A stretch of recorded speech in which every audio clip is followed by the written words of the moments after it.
ஒருவருடைய ஜாதகங்களில் நிறைய தோஷங்களை பற்றி கேள்விப்பட்டிருப்பீங்க. அதில் ஒரு முக்கியமான தோஷம் ஒன்று இருக்குது. இந்த தோஷம் எப்படி இருக்குன்னு தெரியுமா? அதாவது பரம்பரையாக ஒரு கெட்டதோ நல்லதோ நடந்தால் திருப்பி அதுவே திரும்பி நடந்துகிட்டே இருக்கும். இப்போ உதாரணத்துக்கு நெகட்டிவில் சொல்லும் பொழுது, ஒரு தாத்தா, என்னுடைய பாட்டி விடோவாக இருந்தான்னா எங்கள் அம்மாவும் விடோவாக இருப்பாங்க.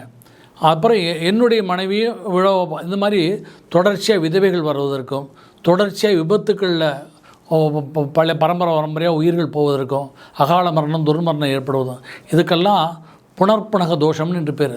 நடந்தவையே திருப்பி ஒரு குடும்பத்தில் நடக்கிறது. இந்த புனர்ப்பண தோஷங்கிறது மிக மோசமான தோஷம்.